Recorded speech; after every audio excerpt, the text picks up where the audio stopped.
Good morning, friends, and welcome. Welcome to Talking with Famous People.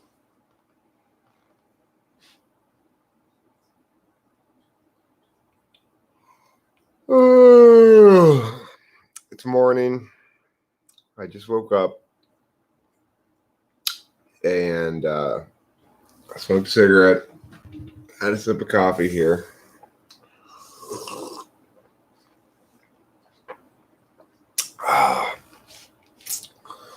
Shortly, I will smoke my first bong rip of the day, which is always a good one. Good morning, email to Anthrax.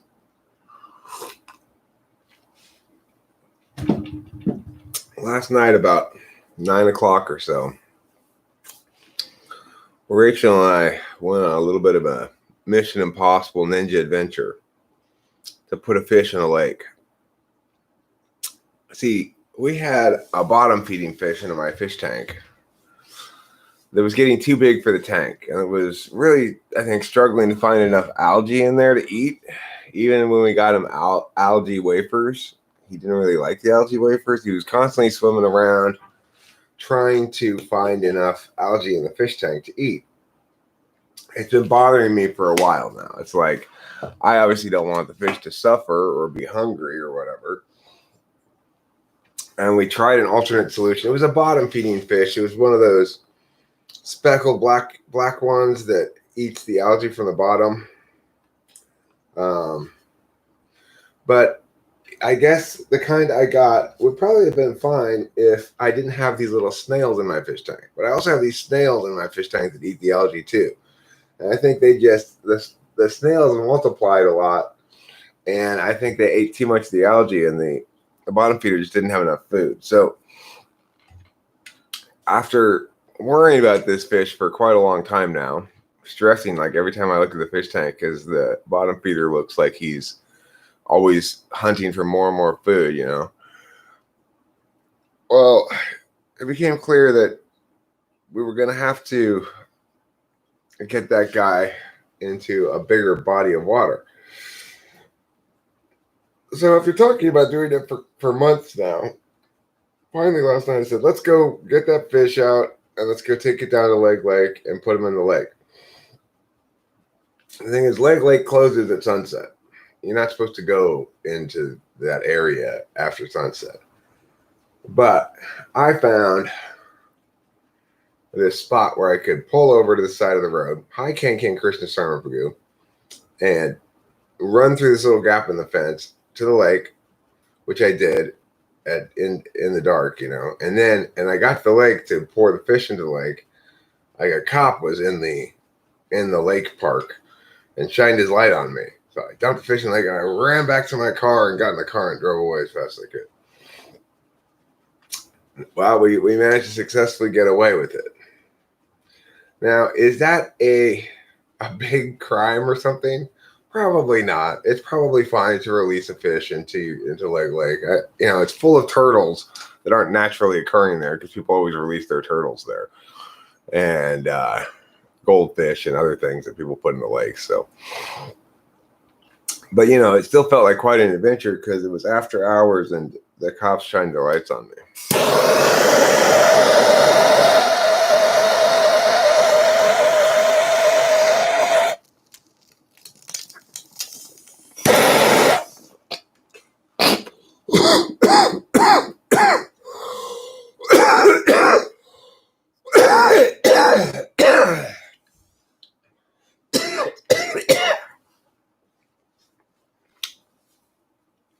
Morning long. The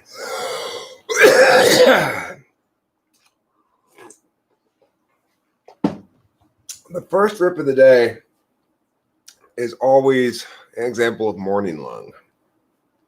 Now, of course, I've talked about it before, but as you get older as a serious pot smoker,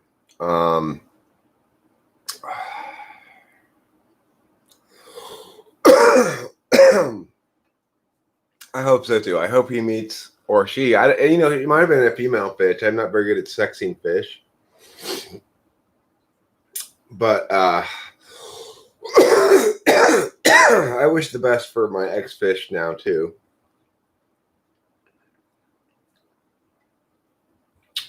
I'm totes excited for the David Icke 5 episode. I don't know what the David Icke 5 episode is. But I do know this. You're making waves on YouTube without having a channel. Is it by way of leaving comments and stuff?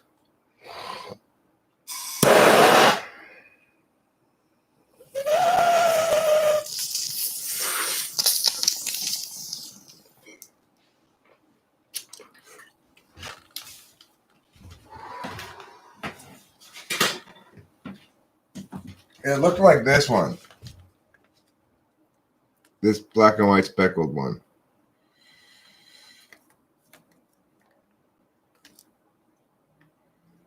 It didn't look like this one. I mean, it didn't have lines like this one. It had speckles like this one.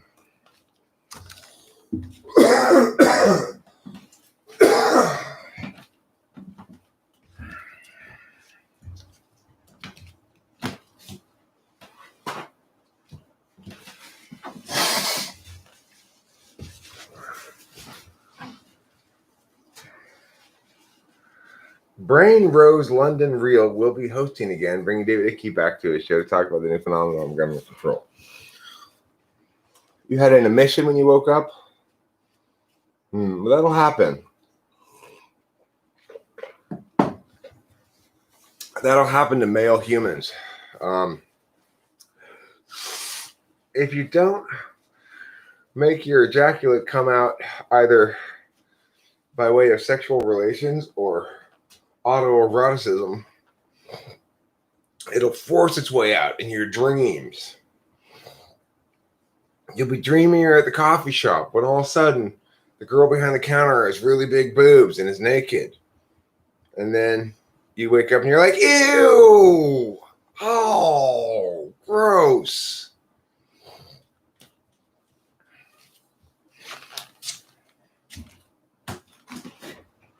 Come on in, Kitty. Kitty and I made up.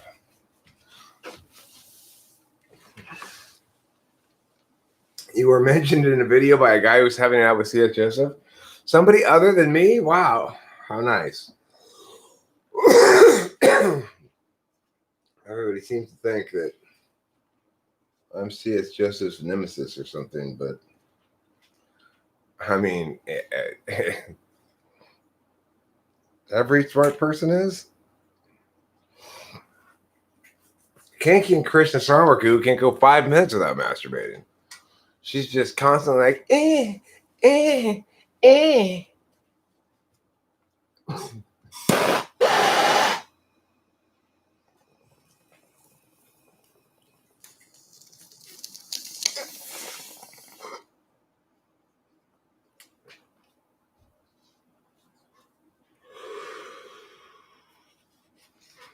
I think I did him a favor too. Hypostomus plecostomus, also known as the suckermouth fish, suckermouth catfish, or the common pleco.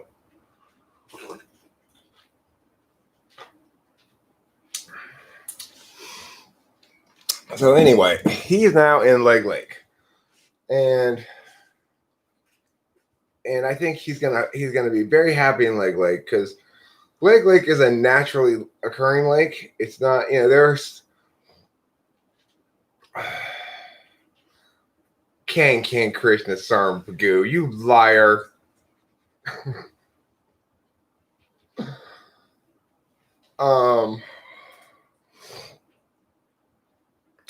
We know how it is at Kan's house. Kanki Krishna Sarmagu, why is your bathroom door locked again? Why are you locked in your bedroom again? What are those sounds I hear? That's what your parents are constantly saying to him. No, it wasn't cursed by Native Americans. The point I'm trying to make about being a natural lake is in California, we have a fair amount of lakes that are man-made, that are basically big cement bottom things, either reservoirs or whatever. but Lake Lake's naturally occurring.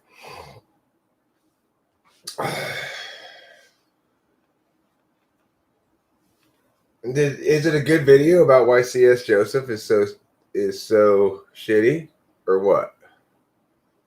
Is it worth watching the video? Rafael Alballeros, hello. Why don't you put a link to it, Email Anthrax?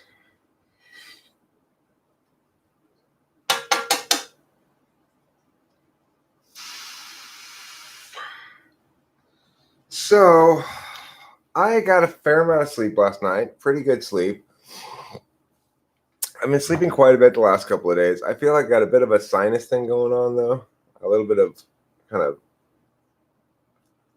ache in my mias. And Lawnmower, you should know also that I go kind of a counterintuitive way on that. I believe that every building and or anything should be built on an Indian graveyard. So it's like, if I go to buy a new piece of property to build a house on, first thing I do is I locate an old Indian graveyard.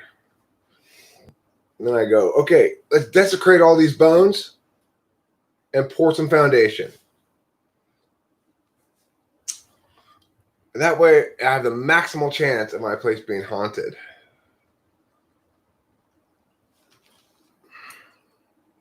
Because Indian spirits will infest your house if you build on top of an Indian graveyard.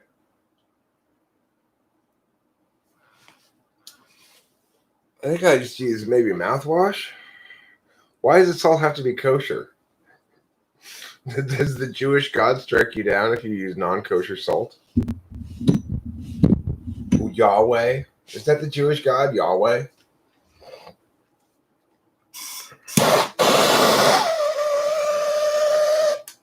Yeah, yes, Native Americans. King Christian's arm. Let me clarify that for you. I'm talking about your Native American Indians, okay? I'm not talking about your India Indians.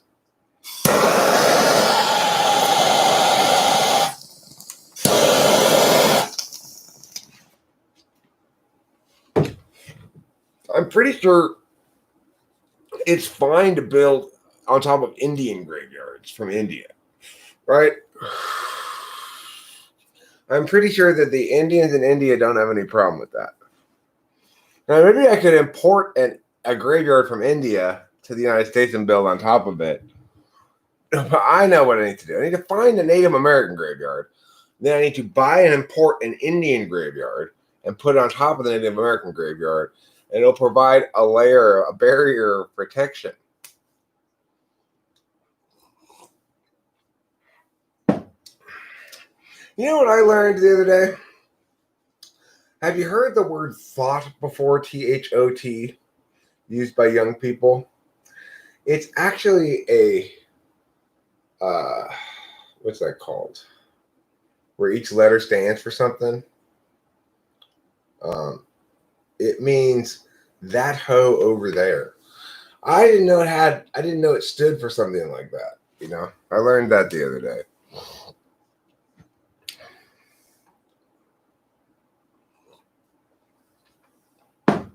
Acronym. Thank you.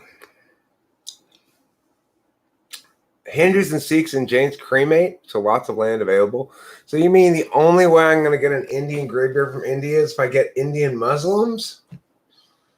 I don't think it's going to protect me from the Native Americans. I'm pretty sure it's the Hindi quality that causes the graveyards to cancel each other out like that.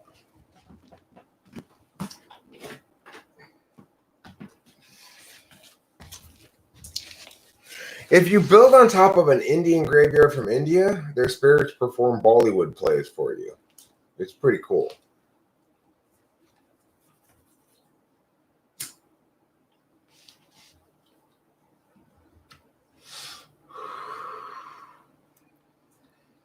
Pretty cool. Who linked me to that crazy Indian song from the Eurovision contest or something like that? That was a crazy one. Anywho, why is half the population in Japan atheist? Well, I don't think they were really very united in their spiritualities at any point, frankly. They had Shintos.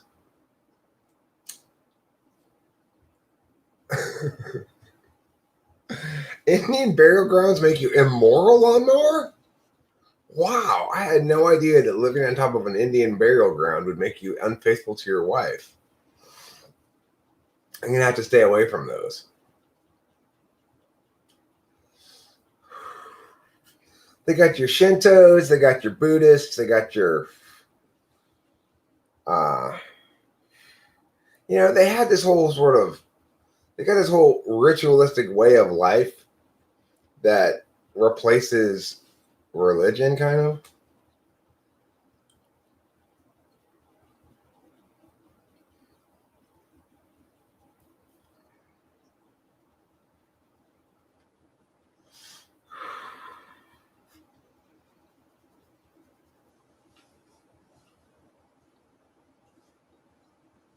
Yeah, martial arts is kind of like a pseudo religion, just like Buddhism's kind of a pseudo religion, Hindus only bury when it's a kid. Oh, that's interesting. That's weird. They don't cremate children. They only cremate adults. That's interesting. That's very interesting. So, yeah, I know you're not married. That's why you have emissions. Just make sure they're nocturnal, okay? I don't want any diurnal emissions.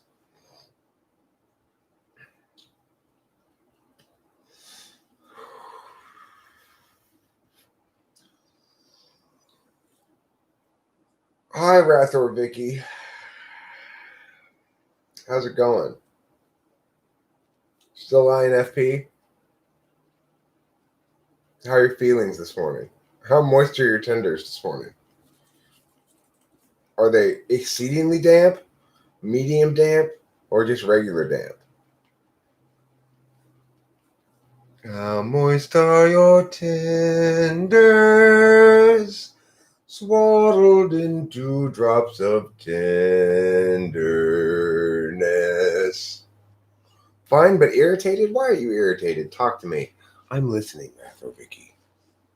Due to slow replies of gals. Well, that'll irritate a man. I understand that. Listen, Matho Vicky. You've got to manifest what you want with relentless positivity, okay? It's the only way you'll ever really be who you're meant to be. Is to just believe it, like Naruto. No matter what it is, no matter how stupid it is, believe it. You block almost 3 gals a month? You're doing it wrong, Rathor Vicky. You are doing it wrong. I never block anybody. Actually, that's not true. I have blocked a couple people. I blocked Becky. And who else have I blocked? I guess I probably blocked Tori.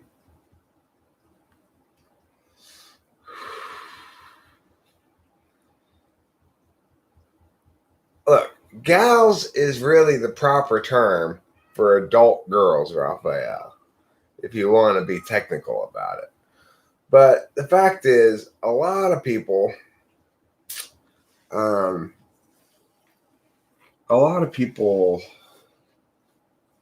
in America refer to adult women as girls. But we don't refer generally to adult men as boys. We call them guys. Well, gals is the equivalent to guys. There it is. There it is. The finest piece of link I've ever seen in my life. You left out a slash though. It's http://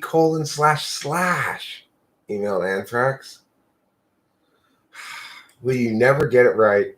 Will you never get it right? I guess not. Hi, this is Marty, and welcome back for another video.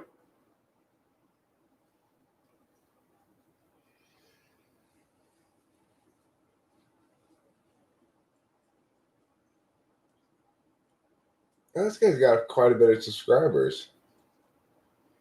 I'd like to do a don't waste time with thoughts. I hate gals acting smart. Don't play ignore game with me. Yeah. Don't play ignore game. Don't let him play ignore game then. You know? The thing is, you gotta make it clear that, you know, like, hey, I'm trying to get some answers out of you. Stop avoiding me. Just tell me no then. Or yes. But don't fuck around. I'm not interested in fucking around. I'm busy. I don't have time for your bullshit. You got to make sure they get that aspect of stuff. Like, chicks aren't offended by that because everybody understands that. And they realize, oh shit, I'm wasting his time. You know? They're fine with that. Nobody doesn't like people being direct. You just tell them, you know? You just be like, so what the fuck's going on here? Girl? I want to know. Be direct. I don't want to play these games. You know? What I just said, Rothrovicki. Cereal. You just go, hey, I have texted you twice in a row now. You made me double text you. I don't want to triple text you, but you need to fucking comment. You need to respond to me now. You know, at least something like, I'll talk to you later or whatever. Don't ignore me.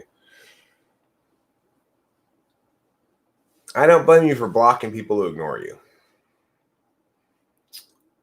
Except you also got to remember that, like, I ignore people all the time because I have no idea they're trying to contact me because I never look at Facebook because I'm afraid to see Facebook because I don't want to see how many messages I have, right? And then I have to deal with them. So I just go meow, meow, meow, meow, meow, meow, to everything. If you were part of the everything, you might think it had something to do with you, but it doesn't have anything to do with you, see? It has to do with me and my stubborn self-indulgence. What a great sentence. Don't fornicate, believe in Jesus. I'll tell you I'm going to share with you guys the best Christian song ever, I think. Oh,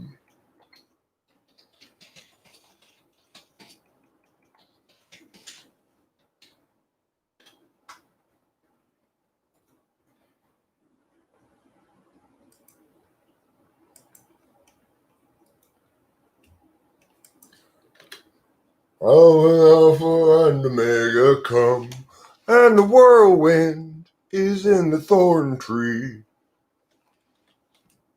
And the virgins are all trimming their wicks. Okay, so the other thing, here's the other general piece of advice I have for any male doing any dating that involves the internet. Internet dating is a very good way to date because you can talk to people via video conference back and forth for a while and get to know them without any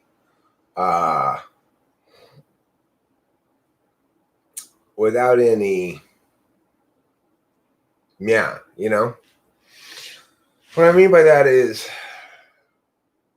if you're going out on a physical date with them, there's always this issue of how much physicality and when, right? If you're going out to dinner or something, when do you start touching and how much? That's a challenging vector to incorporate in your dating considerations. If you begin dating somebody by talking to them via video conference on the internet and getting to know them that way, it's a better way to manage it, because after the third time you talk, it's very straightforward. The third time you talk at length, you say, "Show me your boobs," and that's how you know. And then that's the test. That's the moment in which you determine whether or not it's going to happen or not.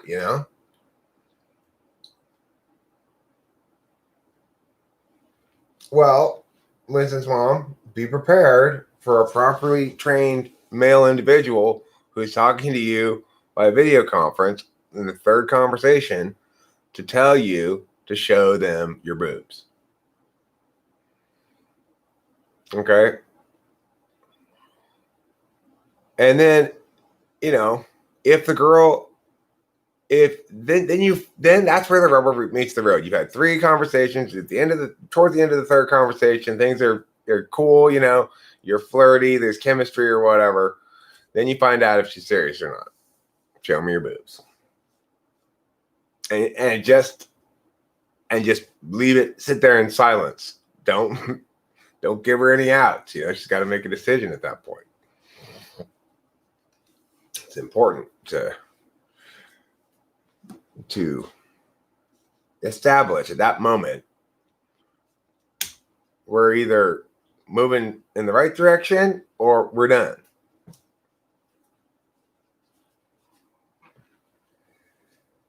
There's a meme of Indian men being the thirstiest dudes. That doesn't work in India.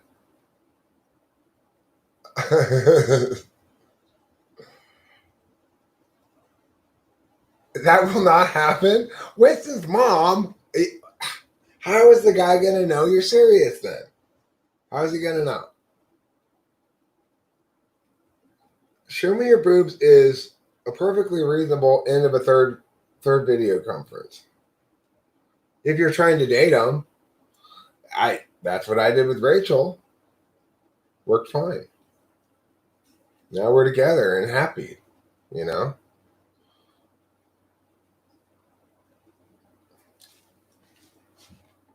I also did that with the girl before Rachel that I've been talking to. It worked there too, but she didn't end up flying out here. But you don't talk about sex. That's a mistake. Don't talk about sex. Just stay away from the subject of sex, except for minor flirty things, and then just show me your boobs. That makes it much more like, okay, this is a test. You see, like we're gonna find out if we're serious or not. Can you exchange letters? Winston's mom, come on now. Come on now. You spend all your time on the internet. You don't pretend you want to exchange letters with somebody.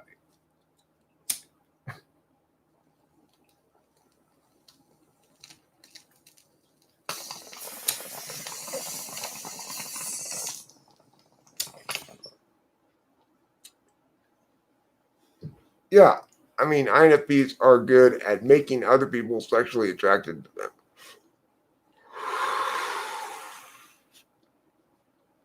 So,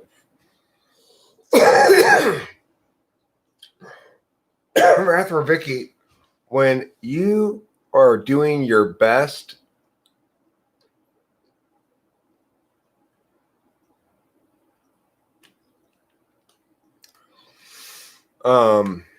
this is what you got to do out there, Vicky, is when you got the girl, you say, okay, this is the one I want to get on for sure.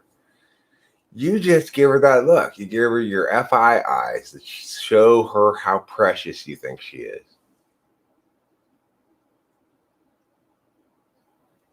And it'll just be like a waterfall between her legs. Just that's how you do it. FI eyes like that, but not like that. Those FI eyes look like you're watching a puppy being murdered.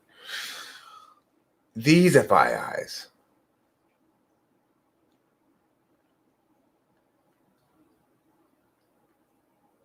like that. Okay, that's how you do it. It's all in the eyes.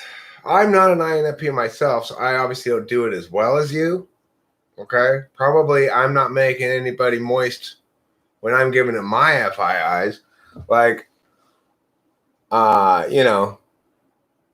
this probably doesn't work on Ken Krishna Sarmapagu and Winston's mom and stuff. But if you did it, it would.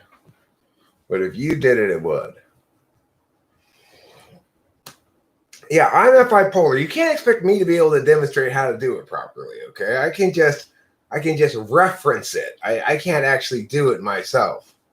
If I could do it myself, I'd have 50 times the numbers of subscribers here. Because I just go in here and I just be like, hey ladies. And they just all come and they're like, oh, we like this guy. We like him a lot. Johnny Depp is INFP? Probably. INFJ loves people when they actually look at them with love. You mean there's a difference between my faking it and it actually being love? Are you sure? I'm not sure there's really a difference. This is love just as much as anything that other people feel, I'm sure. Hi.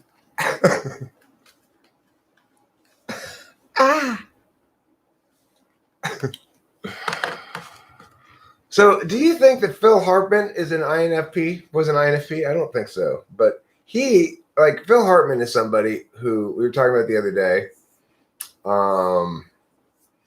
And his wife killed him and their kids and was just a total bitch, But he was such a successful, powerful man. Like, it makes you think, it makes you realize that sometimes people who you'd think would have all the dating capital in the world still get themselves in abusive relationships, as I did, frankly, in the one before this one. I had quite a bit of dating capital going into that relationship, and ended up in an abusive relationship where the woman was very damaged. That's got to have something to do with FI. I don't think that in general INFPs are subject to more abuse.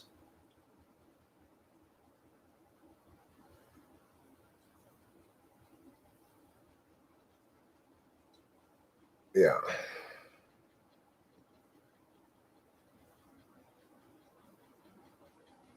When I asked my dad that question about ways to go to the post office, he had quite a few answers. I'm sure his FI dump is just throwing in me. I am. My belief at the moment is that the best test of extroverted intuition is Anky Panky.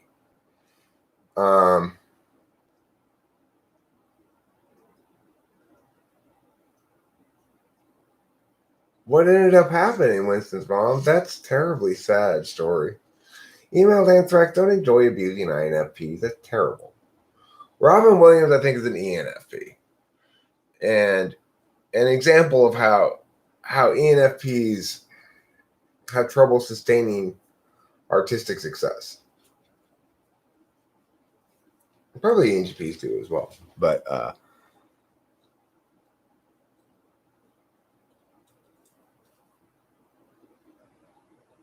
so what ended up happening, Winston's mom? I want to know what happened. I want there to be a happy ending to this. Did he finally just fucking punch her in the face?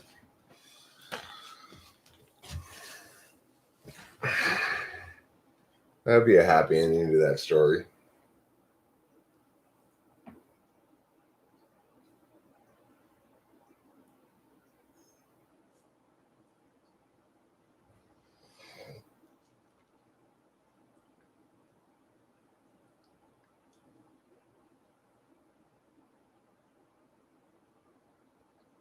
She was arrested and he was reassigned. Oh. I was kind of curious about that too, Lawnmower, although I would have asked the question a little bit more diplomatically than that. But I appreciate you asking the question as well.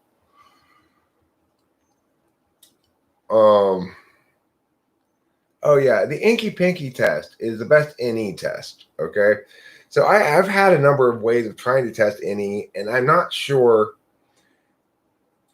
I'm not sure how, like, which ones are really the best ways to test for it. But as far as I can tell, the test that excludes NI users is Inky Pinky. I'm an ENTP, Sudip Rizzle. Inky Pinky is the test where you go something like a hilltop water spout, and it's a 2-2 mountain fountain, or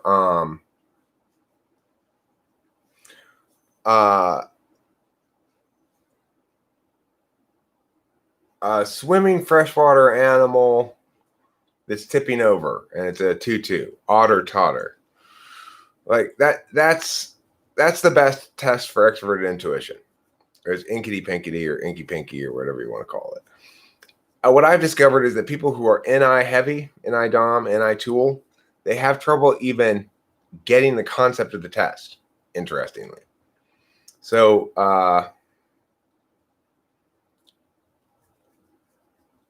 did you talk to her about, like, so why you keep punching him and stuff?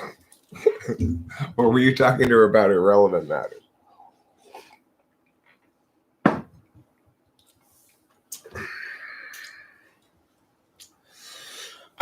I don't think that it has much to do with English, okay? Because there's the other test, which is an NI test, which is the remote associations test.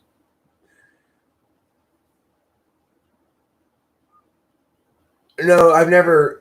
My first wife hit me one time, and I was like,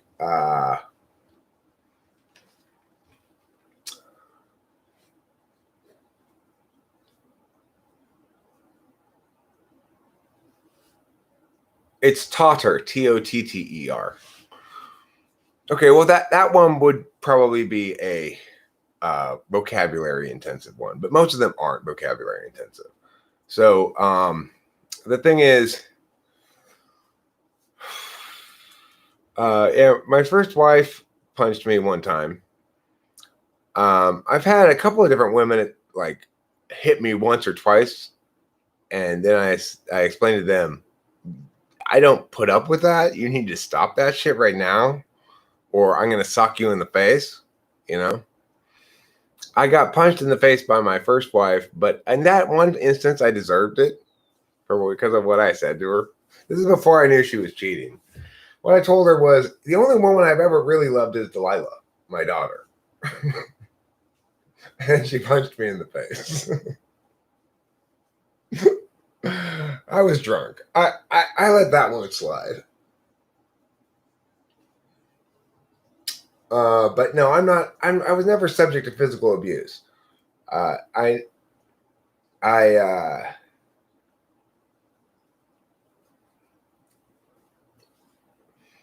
magic words that drop INFJ pants.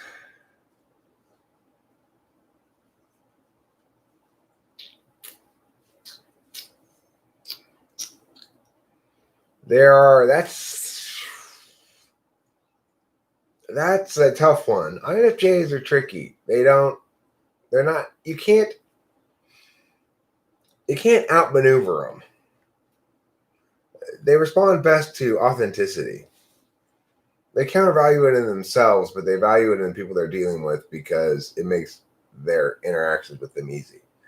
If the INFJ knows how you authentically feel all the time, it's going to be easy for them to deal with you.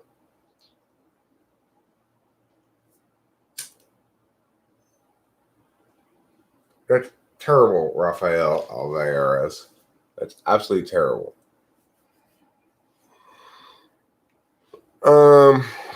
It's a safe thing to expose Ken Bagoo because you can't fake it, right? Like, what did Rachel say really early on that she liked a lot about me? Is that I'm very authentic in my emotional displays. You can always tell what I'm feeling. I can't, I don't try to cover any of that stuff up. I'm not very careful in my emotive displays. So she liked that a lot because it helped her to always know where she stood or whatever.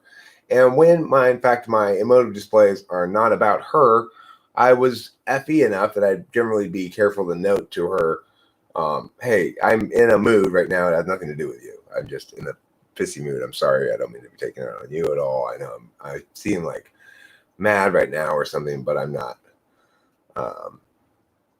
Not mad at you. Is water wet? Yes. If someone gave me $10 million for dropping my pants, you might just do it. If someone gave me $10 million to drop my pants, they'd already be off.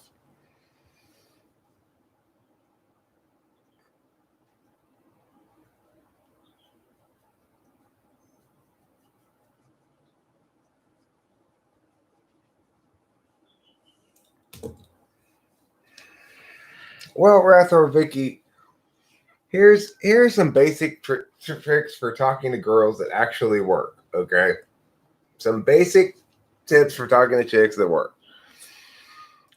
Talk more slowly, ask more questions, and speak in a lower voice. Those things actually work. When you ask more questions, you show interest in them and give them an opportunity to talk, and also put them somewhat off balance because they're answering your questions. They may not feel off balance at all, depending on whether they're extroverted or introverted. When you talk more slowly, you seem more steady and reliable. And chicks like the idea that somebody is steady and reliable in general, the males, that they're trying to go out with. And if you use a deeper voice, that just naturally plays into masculine and feminine divisions. So, all males naturally talk in a range of pitches. And if you are attentive to keeping your pitch in the lower range, as I am right now, and just speaking slowly, as I am right now, then that'll help you to be more successful. Those just like pretty universal things that always help. As an NTP, I'm not really a masculine guy in the simple sense of the word. I feel the same way about myself. Historically, I felt that way. I've never felt like I was particularly masculine. Around here, I've determined that in general, people perceive me as being pretty masculine. So I'm not sure. I'm not sure when that changed or where that came from or what, but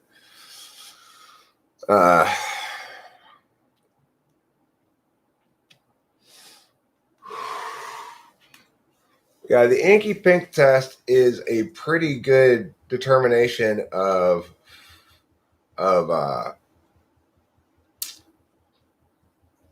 extroverted intuition, certainly of NTPs. I'm a playboy. I'm not a playboy, Rathor Vicky. I'm a man child. Big difference. Okay, big difference. I don't like to.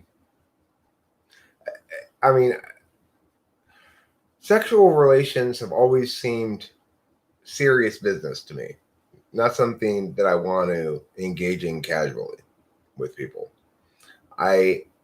When I was young, I thought that there was something wrong with me because I didn't feel like a player or something like that, or that's what it meant to be manly. But I no longer think that. Now I think I was right all along, and the messages that were being sent to me and that I was internalizing because of my polar FI and third slot FE in particularly dumb ways were dumb, and I shouldn't have internalized those. But being a man child means that,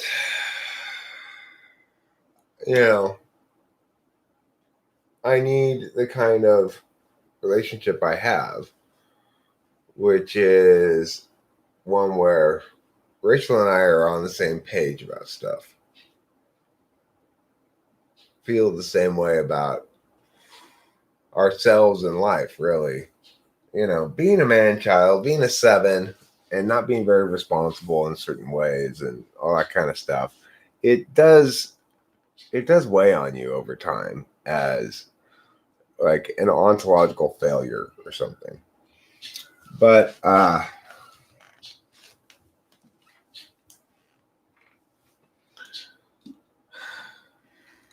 you know, it's you get yourself trained to be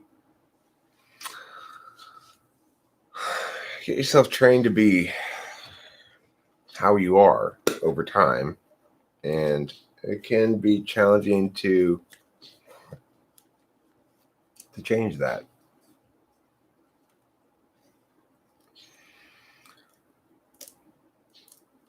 Rachel, I believe. I mean, I agree. Rachel values me a great deal, and appreciates me and loves me, and that's basically what I want. So it works out great. You know, and I value her and love her a lot too. But I probably don't have that look of in my eyes as often as she does, just because I'm bipolar, you know.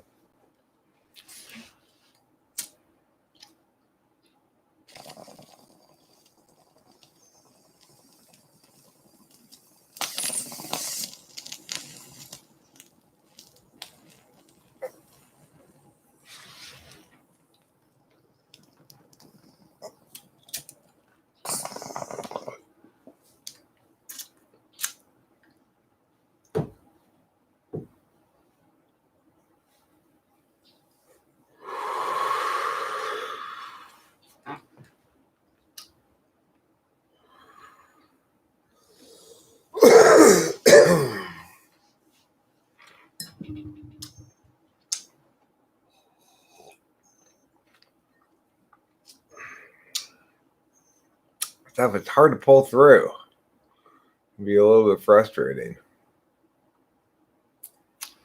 INTPs are quite a bit. They have quite a bit of FI in the mix. It's true. INTPs and INFPs can be among the two most difficult types to tell apart.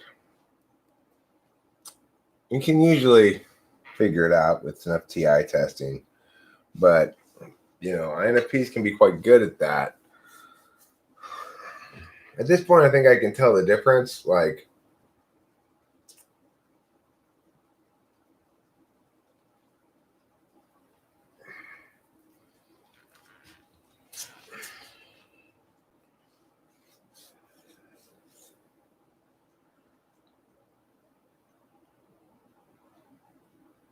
all right, let me pull this for you.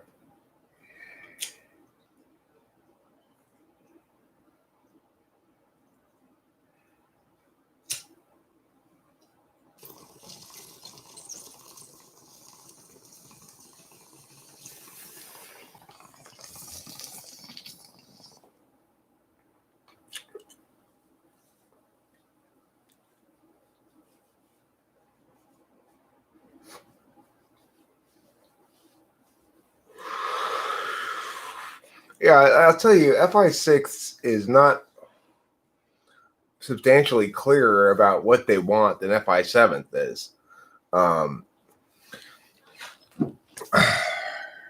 You know, the FE tool function means they're constantly attending to what other people around them want and how other people around them feel. And so they're really kind of limit the extent to it they attend to their own feelings.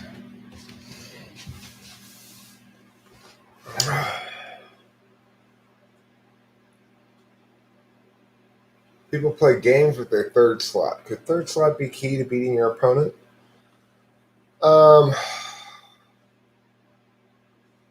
Well, yeah, kind of. Like when I think about that applies to me with debate anyway.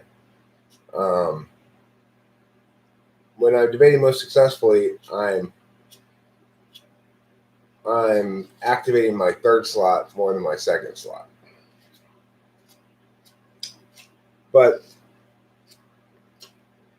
it would also apply to poker, which is why I'm not very good at poker, because I'm not using my third slot very much. But I think that, I don't know if that works for other types, other games. Like Minecraft. I don't need to improve at it by improving with my third slot. I need to improve with my sixth slot, because it's a very TE game.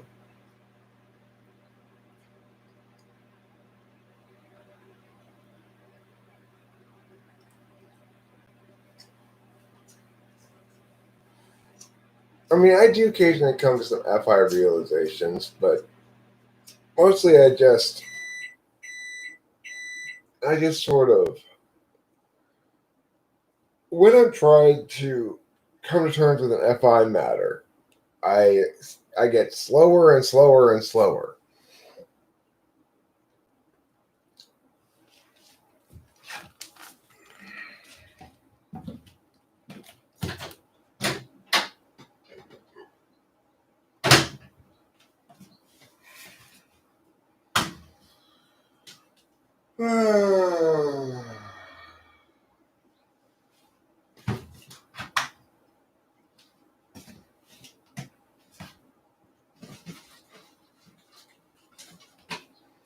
This upcoming Monday,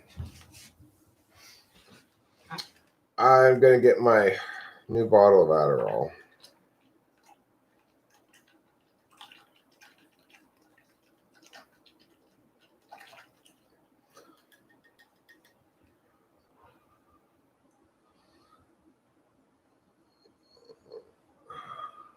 I mean, I don't really have a favorite MBTI type. The thing is, the type that I'm most likely to immediately get along with is INTP. The type that I'm most likely to sort of have long-term relationship with, whatever kind of relationship, not like a romantic relationship, but are ISFJs and INFJs. But I mean,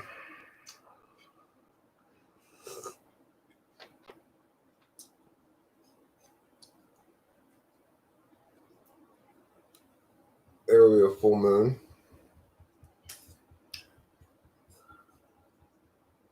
ENTPs are sometimes annoying. INTPs are easier, and I also don't want to share the attention of the group with another ENTP. Right. I don't get irritated by INFPs. I get unsettled by INFPs. Like, at least in typing sessions, I do. When I'm typing an INFP, I feel like I'm not sure if I'm succeeding or not at interacting with them. It's because there's nothing demonstrative really about their FI,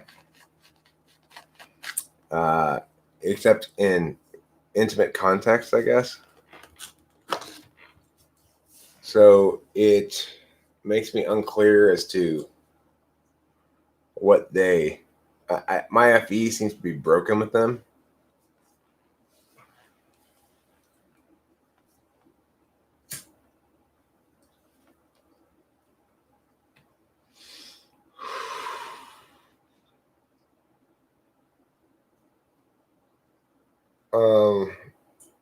The other thing is, I interact with people differently here in this context with the chat than I do face to face necessarily. So when I'm talking with people here in the chat, and everybody's limited to words that they type in like this, then I interact basically similarly with everybody, or I don't feel like I don't feel that sense of being supervised by INFPs here in this context.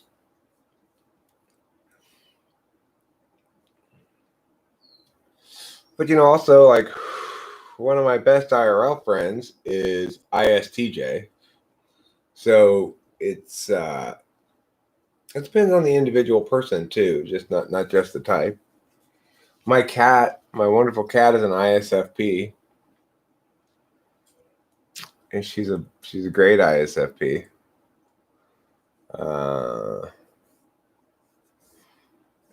It's at the end of the day, it's about the individual people, and it's like Winston's mom is not exchangeable for any other INTJ and have the same interaction. Just not the case. Lawnmower is not exchangeable with any other whatever he is. All right. Yes, animals do have types. I think they do. Cats and dogs, anyway.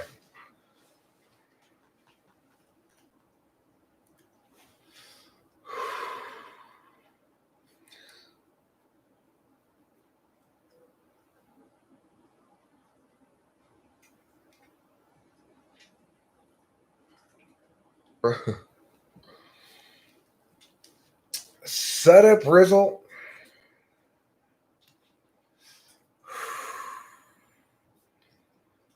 You are freely handing out the unsolicited advice, huh? Yeah, she's quite warm. Here. She seems very different when you talk to her in person, though. She's eager to get off the phone.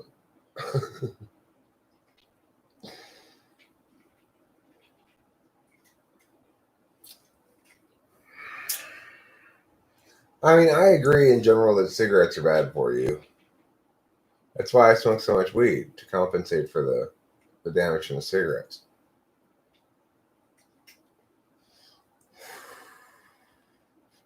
It helps keep my lungs safe. Email anthrax, however, is easily exchangeable for any other INFJ. No, you're not email anthrax. That's the point. You aren't exchangeable either. Like, it is not the case that I would be fine dating any INFJ. Rachel and I get along so well, in part because we're both so irresponsible. It's important.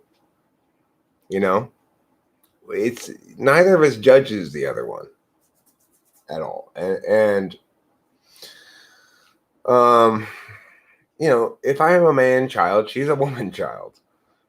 She doesn't seem as much like a woman child as I seem like a man child, but she is, because she's a 7. And that's really the thing that makes you man child or woman child, is being a type 7. Type 7 is the play type. We like to play a lot. We want to play all the time, really. The thing is, it causes me a great deal of ontological weight because I tend to avoid TE things, productive things, goal-oriented shit. I just hate it, It's so countervalued. And that limits my ability to be a successful human being in life.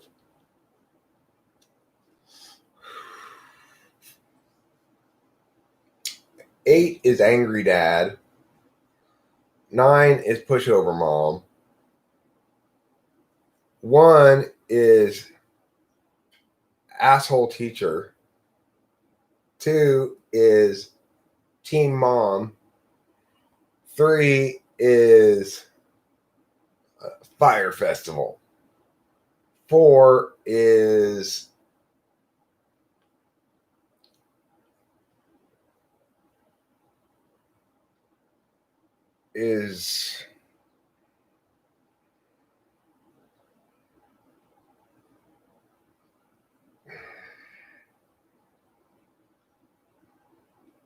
I don't know what 4 is. 5 is internet wormhole. And 6 is mom in the kitchen. There you go.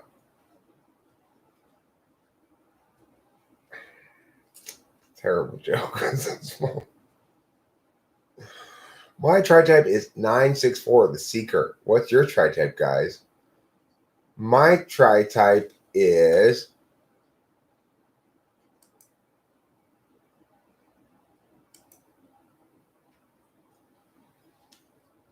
my tri-type is 784. All real man-childs are 7. Yeah, I think so. I think to really man-child it up, you got to be a 7. Otherwise, you're going to have too much of the adult in you. I think a Rachel Lapalosa might be outside. I thought I saw someone walking up there.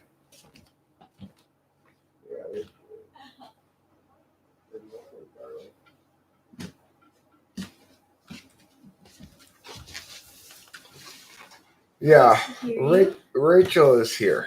Good morning. 7's maybe the nicest types then? I don't know if we're the nicest. I'd say 2s are probably the nicest. I think we We're have a sunny disposition. we're friendly. Yeah. We like to play. Yeah. Yeah. I think if you're looking to be active, looking for something to do, call a 7. Yeah. Hi, Kitty Meow Meow Pants. Hi. And Kitty Meow Meow is a 4. Yeah, she is. She's like, I'll give you love when I want to. And I'm gonna pet you when I want to. Oh, I'm so sorry I ruined that. I think she's a 416. Yeah. She's got the 6 jumpiness. Things do have to be her way. Good morning, Rachel. How did you sleep? I slept well, thank you, Winston's mom. Very well. And yes, we did rescue the fish last night. Yes, we did. It was a success. We put that fish in the lake, and Bets and Negro match for 7 is 7. Yes. Now, look, that assumes that you're in a situation where you don't have to have one party be particularly responsible, I guess. Yeah. If you need somebody to be responsible, then you should go with like a 1 or something, maybe. I've seen that as a combination. But I think the 1's going to get sick of it, and so is the 7. Yeah, because ones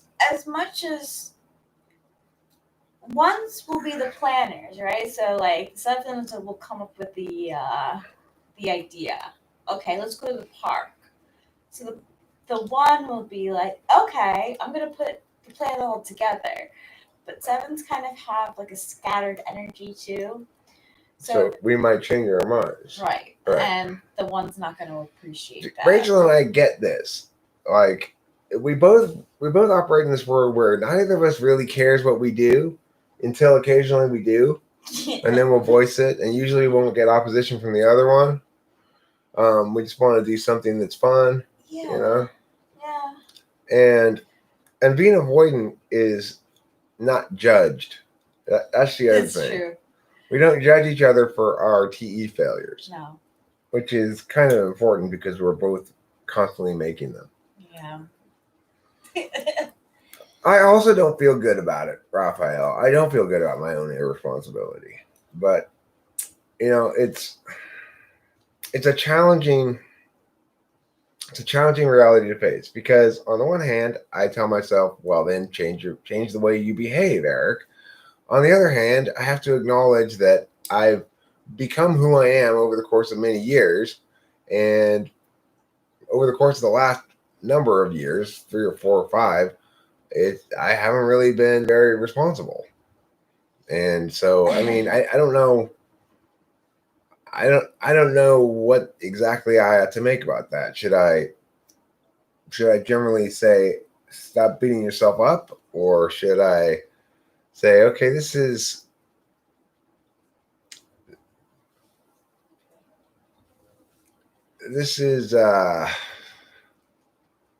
persistent enough problem that I need to address it more concretely? It's hard to say exactly. I think what Rathor Vicky says, I feel it's okay to be irresponsible till your work is being done somehow. And oh my goodness. And that's how it usually goes, I think, for us. Like, What needs to get done gets done. it does. And the thing is, it might not be done on everyone else's timetable that, for other people, it may get done quicker. One of the problems with being the way we are is that we have to live with the consequences of something undone until it gets done. So, like, we finally got the fish in the lake last night. Until we had gotten it in the lake, it was continual weight dragging on probably both of us every time we went to look at the fish tank and realized that fish is not comfortable there. He's not happy. I know. To make myself feel better, I would talk to him. I'd be like, "Don't worry, we're going to get you out of here. I see you swimming." But that's pure. He doesn't hear. He can't. It's purely to make myself feel better. But that was a great accomplishment. Honestly, that was a big goal that we had, especially now being under lockdown. It's not as easy to travel and do that sort of thing. But the thing is, we could have done that anytime in the last couple of months when we've been talking about it and thinking about it. Instead, we carry with us the burden of experiencing it over and over again. Yeah, right? Yeah.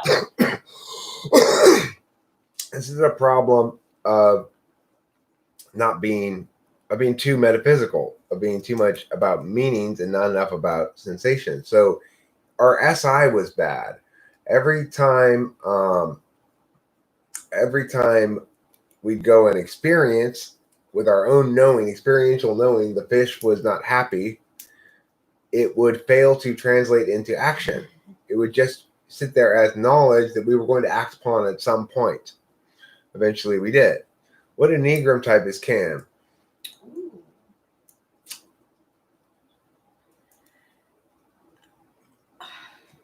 9-2, or maybe even 2-9. What about one though? He's a Somewhere. 1. He's very neat. 2 2 1 2 1 2 1 2 6 6 6 2 1 1 2 6 something in there. Yeah. 2 6s 2 6 and 1. Yeah. Oh, Capillo. What would a broken INTJ talk to his pet? I think everybody hopefully talks to their pet the same, whether they're broken or not, which is they say, "I love you with my heart." Oh my goodness, Capillo. See? She's a 4. Yeah, she doesn't. She's done. She's an she's an ISFP 4. She got her petting done, all the ones that she wanted for herself, and she's off to adventure now. She's like the most selfish type. Yeah. You know who's in my opinion, a really good example of type 4 in celebrities? Angelina Jolie. I think she does have a 1 somewhere, but she is a good actress, really. And she's also fiercely independent. Like, you can't, she's adopted her own children. She's very involved with global efforts now, but she makes sure that it's all done in this independence, artistic kind of way. Like her children are world travelers, but they're world travelers because she's an actress and she has money. Do you know what I mean? Type 4 are selfish. Do you agree? I think the selfish ones are 4, 7, and 8. So it's like I have all 3 of the selfish types, but my 4 is not first. They're all selfish. 7, 4, and 8 are all selfish. 1 you might say is kind of selfish too. Yeah. But 3 is not unselfish. Yeah, it gets lower. I think those are the top 3. I think 5 is the least selfish of the 5, 6, 7s. I think 9 is the least selfish of the 8, 9, 1s, and 2 is the least selfish of the 1, 2, 3s. Yep. 6 are the most giving. Yeah, probably 6 are probably the least selfish. Maybe 6 is less selfish than 5. Probably because to get 5 to compromise on doing something that they don't They haven't thought it know, out. yeah, is pretty difficult. You're a 6. So there you go. Well, that's what you call your resource type. Your resource management type. Yeah, 6 is there's Why persevere when you can preserve? you're right. Instead of persevering, make peach preserves. Right. Exactly. That's a 6. 6 are kind of types too, so they are prone to fretting. I would say it's more of like a fret than like it. Okay, maybe worries too, but I can be a little fretful I can sometimes. too. Yeah, Yeah, I 7s get can that, be a little 7. fretful. Fretfully gluttonous. Oh my god, the gluttony.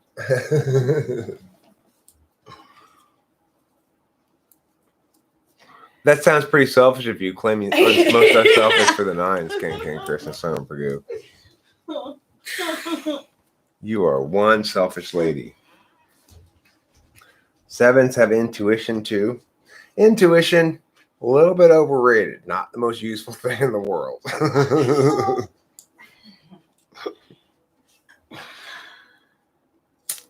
You're eating the world's oldest ice cream sandwich. Wow. And 7s are loud too. 7s, you can tell in a restaurant, you can tell who a 7 is. A 7's going to be laughing really loud, talking really loud. 7s are not really.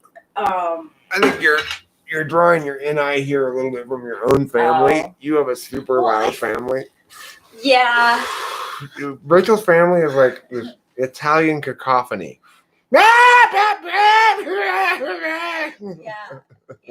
Although, ironically, it's on my mom's side, and they're not Italian at all. They're just Maybe you just say Long Island rather than Long Italian. Island. Yeah. It's a cacophony of Long Islandry. My mom is one of 6, and my grandma McCurgan on my mom's side is not a shy person. She's not shy. So I agree, Leroy. I think that's exactly why Rachel seems to end up jaded sometimes. Where I thought she was at first too is that as a 7, 7s have a way of looking externally to avoid being in their head. I don't want to think about this. I'm going to avoid it with gluttony of some sort. Yeah. It can be any number of things. Like that book series was one of the more gluttonous things I've done in a long time, where I was just really all day, every day, all day, all night, every day, every night until I was done with that thing. That's like just full blast, shoot it in my veins kind of addiction, Yeah, it is true. I never realized how much YouTube I watched until living with an extrovert. Because my gluttony, when I would be on my own, would be YouTube. I would deep dive into whatever interest I had, and I would spend hours on YouTube. Talk about gluttony. I'm gluttonous with food. I can definitely sometimes, fill my plate more than my grandma always used to say my eyes are bigger than my stomach. And then I'm definitely gluttonous with weed. The thing to remember, Ethan McDonald, about lacking extrovert intuition is it means you have SE as a tool function and NI as your third function. So you're all about doing the path that you're doing, okay? Whatever that path is. And that means that the alternative to doing the path you're doing is talking about what you might do, okay? If you're always doing the path that you're doing, then you're never talking about what you might do. And that's what it means to completely lack extroverted intuition, to have extroverted intuition polar. Winston's mom being a rare type is very intriguing to me. I'm noticing more and more the lack of female INTJs in maybe society, or They're at least very in rare. my They are very rare. in my scope. I've known a few. Debate helps you to meet a few of them. Grace, one of my best debaters ever. She was INTJ. It was great working with her. That was a very complimentary relationship. It's interesting because I can coach ENTP, my debater ENTP, well, and that works well. I wouldn't call it a complimentary relationship, though. It's like I'm helping him to overcome shortcomings of the type that I've already overcome, but we both still have shortcomings of the type. Yeah. Okay, so it's like that. Whereas with INTJ, she prevent me from having shortcomings of the type because she was so good at directing me to coach her. Like I could rely on her.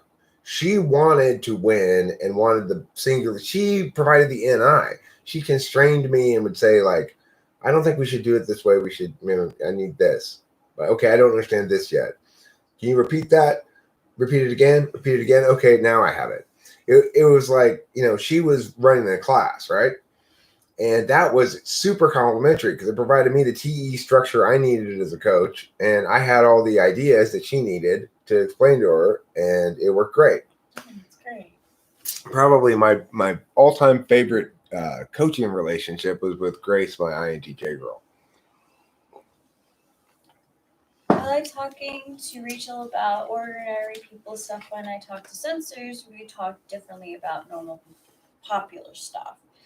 Like when she and I talk girly stuff, it's so comfortable. I agree, Winston's mom. It's really fun to talk to you about metaphysical things as well, because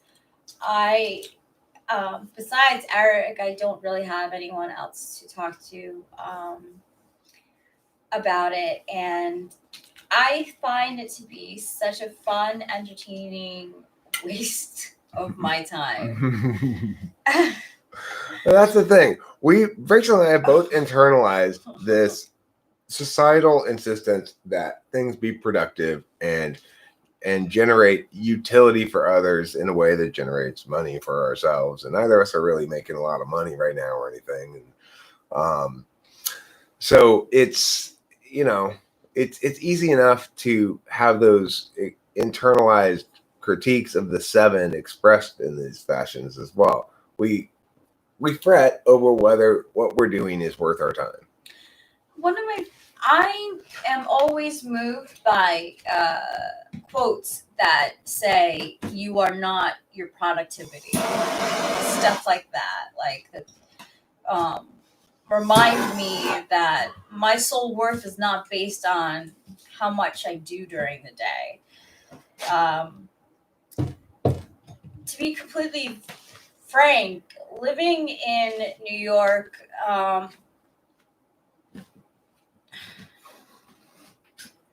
you're not really,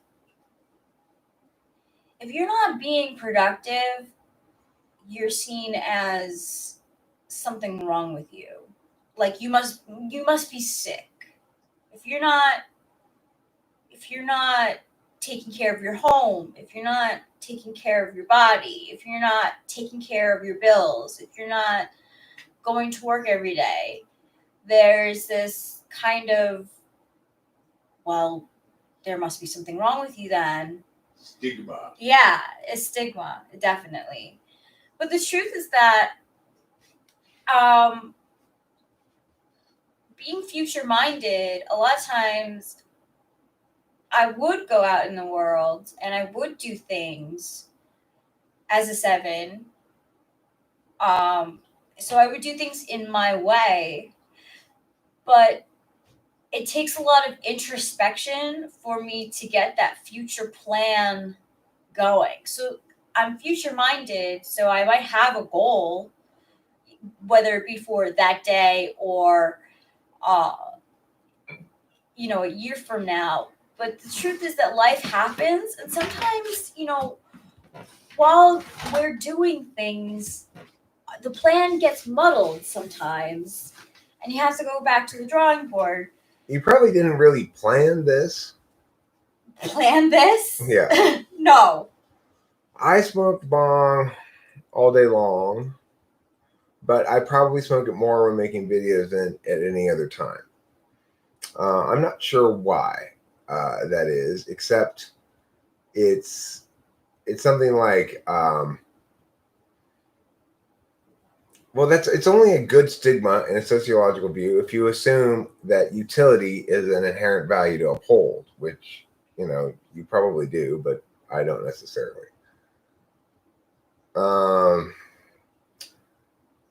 I've gotten in the habit of like live streaming means pulling bong rips and chatting with people, and so I smoke more bong rips when I'm live streaming than when I don't. But I generally smoke them most of the day. Yeah. Demonetize? No, they don't demonetize me. No. The system has evolved somewhat. The thing is, it hasn't evolved very much in terms of the live streaming thing because they don't know quite what to do with that in terms of content. But when you upload a video, it asks you what's in it. And if you're honest about what's in it, then they are happy with you. So in other words, you tell them this one's a questionable subject matter. You should, and they'll I demonetize videos accordingly. If there's one that's too questionable, I'll demonetize it. It's impossible for you to not anti your future Rachel. I watch you do what I do about the future and how your anti-ducks flying over a mall. It gets easier once you lose the fear of what's next. You will. Thank you, Winston's mom. I appreciate that. I realize that there's a song by Lily. Lily Allen called "Fear," and basically what she's talking about is how her career has taken off, and she's a 7, 100%.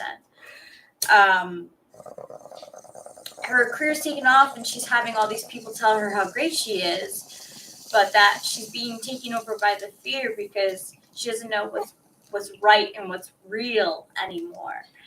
And sometimes that happens to me. A lot of times that happens to me, where Oh, frustrating.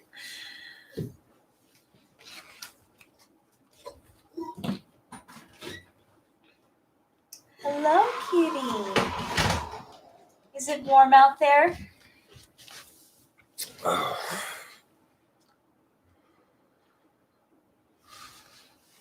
Yeah, smoking weed helps protect your lungs from cigarettes. It's true. Little known fact. Of course, my darling. Where's the meowdity? What did I do with the meowdity? That's what I want to know. Where did I put the meowdity? Did I put it in my hole?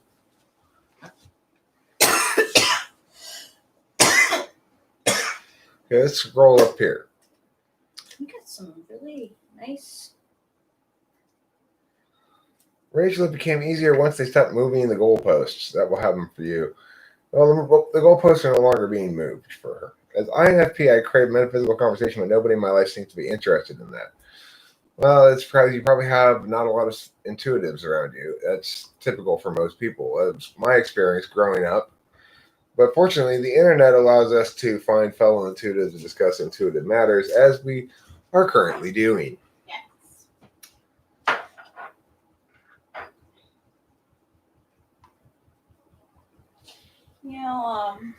Watching Harry Potter and watching the twins, I saw I could see them being ENTP. Yeah. Even you took weed. My friend got me weed. I took it with vodka. Oh, Pio. No, I would say it's more like 80-20. I think that most people who are typed intuitives are not intuitives. Yes.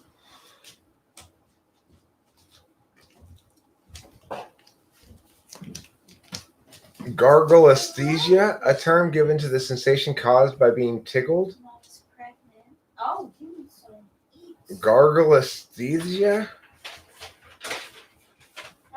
No, Raph or Vicky. People who don't smoke a lot of weed do not understand how weed works. Okay? It's very different for people who smoke it once in a while and people who smoke it on a regular basis. The strange thing is, for everybody who has all these perceptions about marijuana, they are ignoring the data that's right in front of their face.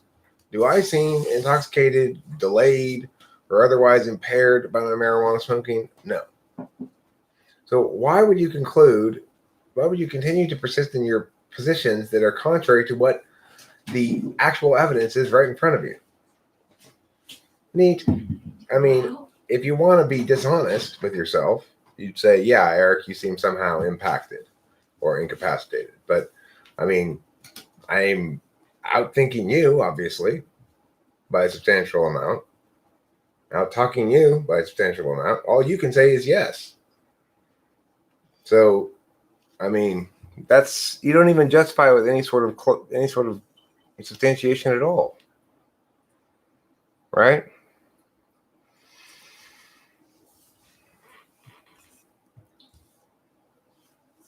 The thing is, for people who don't smoke weed very often, it's absolutely the case that it impairs them.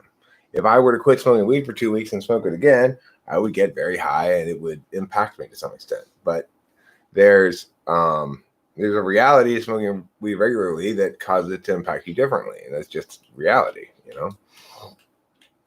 Do you think an INTP who's not big on talking to people should get in a career that requires a lot of that, maybe to grow? No, you don't want to try to force yourself to be other than you are by circumstance. That is going to put yourself in a lot of pain. However, you do have the capacity to speak effectively. And so in that regard, it's maybe the not big on talking part is something that you just are actually seeking an opportunity to express that aspect of yourself more, because it is your tool function. Extroverted intuition is very closely linked to talking.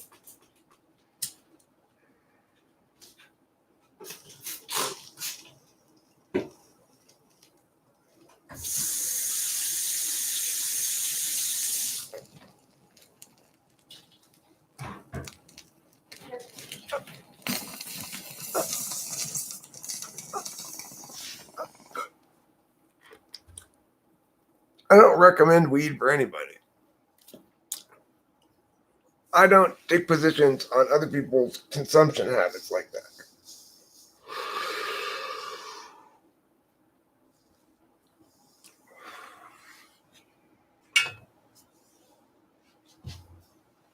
I mean, look, things that are appetite meeting, you know, things that one can be gluttonous about. One will be gluttonous about if one wants to and likes them enough. Everybody has temporal bargaining in their life. These agreements they make with themselves to do things that aren't fun in order to justify to themselves doing things later that are fun. Everybody says things like, well, you know, I'll be good all week, but then I'll get drunk on Friday night. Or I'll just eat salad for breakfast and lunch, but then I'll have a big dinner. Those kind of deals that people make with themselves are part of what it means to be a human being. Everybody makes those kind of deals. It's called temporal bargaining. And the things that you perceive as rewards, you don't need other people to suggest those to you. You'll find them on your own, no problem. What you find to be self-indulgent, you know already. If you feel the need to be self-indulgent in terms of drugs, then you'll try drugs and stuff, you know. Delayed gratification is a concept that's being lost in society, or at least is countervalued in general. But I'm not sure. I mean, a lot of people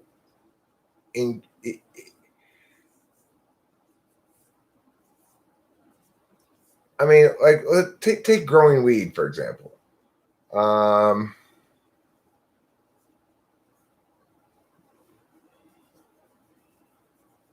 I know why you smoke 3DR Nomad, because it's better than nothing. Because there are times when you need something, you need a head change of some kind. You can't sustainably drink. You know, I couldn't. The amount of head changes I want and the sustainability of drinking didn't work together.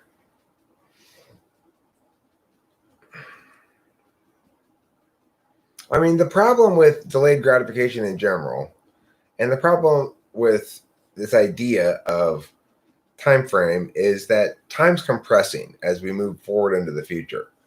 It's difficult to make long-term plans when things change a lot in the short term.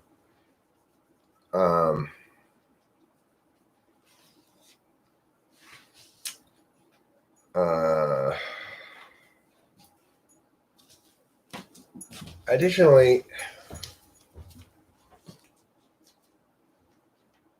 you've got a circumstance where there's a lot of people who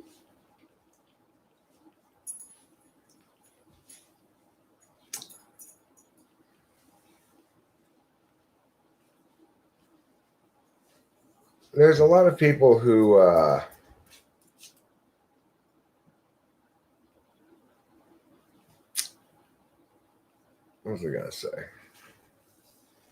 I lost my train of thought. Oh.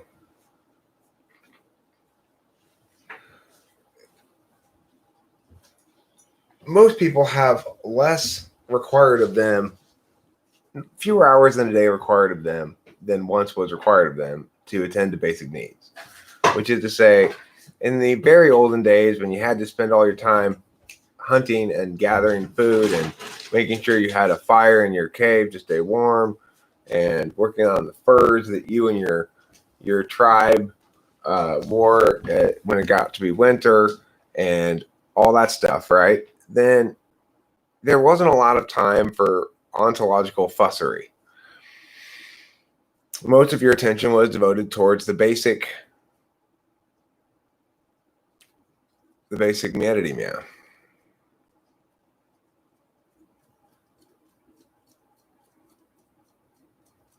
I don't like snus. I like these cigarettes. Survival, reproduction. Yeah.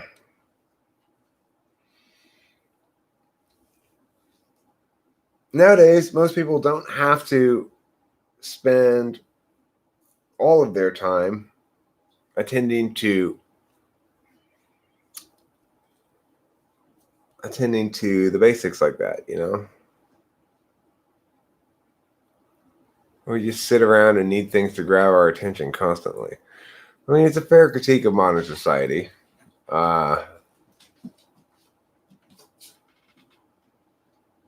Here we are just sort of chatting about about random topics, right?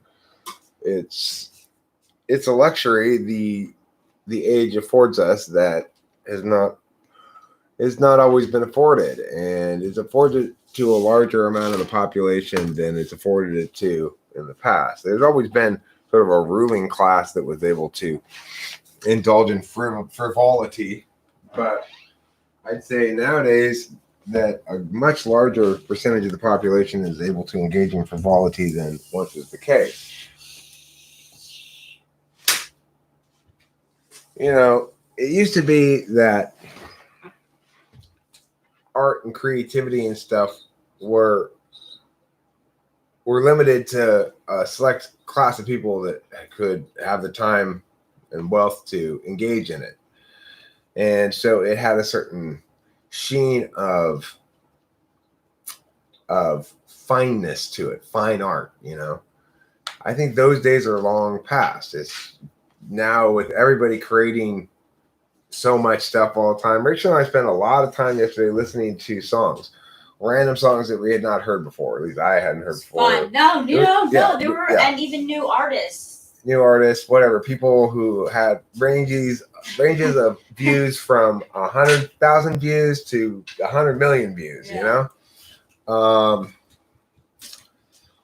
And we found very little that made any of either of my playlists. You know, almost nothing. Even with bands that I heard before successfully make the playlist. You know, so it's so hard to get it all right and have it transcend. And you know, it's like it's there's so many things that get close, but it just doesn't quite make it. You know. Yeah. That's what and I think we do a really good job of evaluating too, because I think we give it more than a fair chance. Like, it's not like we just hear like 5 minutes or 5 seconds of the song in the beginning and we're like, no.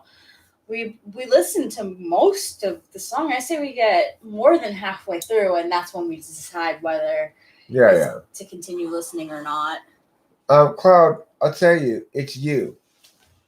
What's going to happen in the future is you're going to, like 10 or 20 years in the future, you're going to travel to the past to make the primary computer that creates the universe. Ooh. It's you.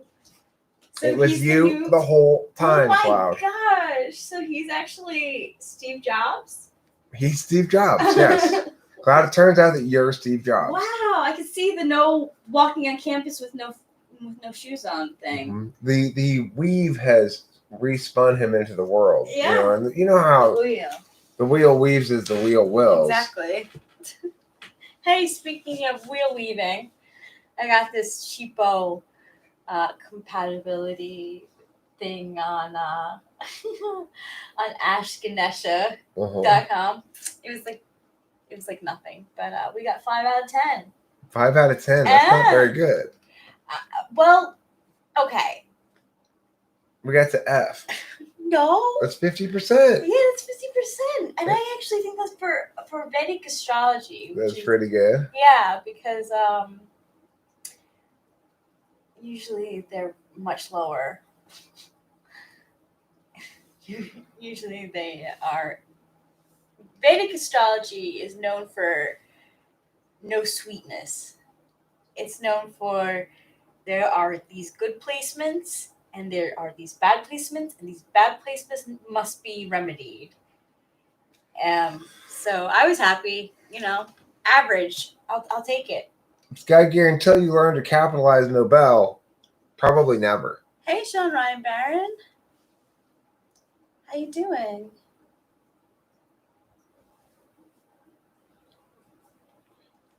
It's very precise. So, King Krisha Sombragu, I got this. It was we got 5 out of 10.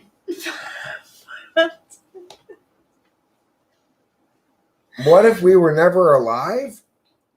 But I'm alive.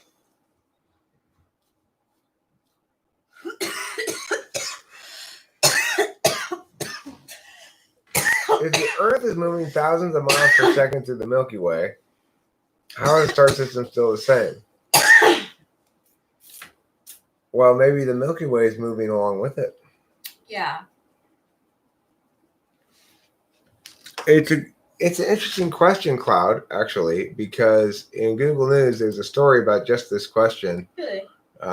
Recently. But let me see if I can find it. There's something strange about our universe, scientists discover after mapping the cosmos. And this is exactly on point to what Cloud's saying here. Our universe is much more homogeneous than would be expected, scientists have said, after producing a detailed map of matter in the cosmos. The findings could suggest there's something deeply strange about our understanding of the universe, which could require a new kind of physics or fundamentally alter our understanding of dark matter. The new results come from the Kilo Degree Survey, or KIDS, which uses the European Southern Observatory's Very Large Telescope to map the distribution of matter across our universe. So far, it's charted roughly 5% of the extragalactic sky from an analysis of 31 million galaxies that are as much as 10 billion light years away. Producing such a detailed map allows scientists to examine the clumpiness of how galaxies are distributed through the cosmos. That allows researchers to build up a picture of all matter in the universe, of which some 90% is invisible, made up of dark matter and tenuous gas. Yeah, so in other words, they have no idea, Cloud, why it's like that. They had no fucking idea. They have to make up this stuff called dark matter to have any of the physics work at all. And this imaginary stuff they have to make up accounts for 95% of all the matter in the universe. Wow. How It doesn't even have bullshit is that? Yeah, it doesn't even have a scientific name. Dark matter. Well, that's a scientific name. I know. That is scientific. I mean, I agree with you, Cloud. Dark matter is bullshit. I'll tell you what I think it is. I think it's the force of observation. The other 95% is the force of observation. I totally agree with Cloud on this one. Dark matter is bullshit. It has to be bullshit. It's like, well, assuming we're right about everything, then there must be this invisible stuff that makes up 95% of everything. yes. Well, okay, maybe you're not right about everything then. Maybe some of your assumptions are wrong. If that's the conclusion that you draw based on your assumptions, I'm thinking your assumptions must be wrong.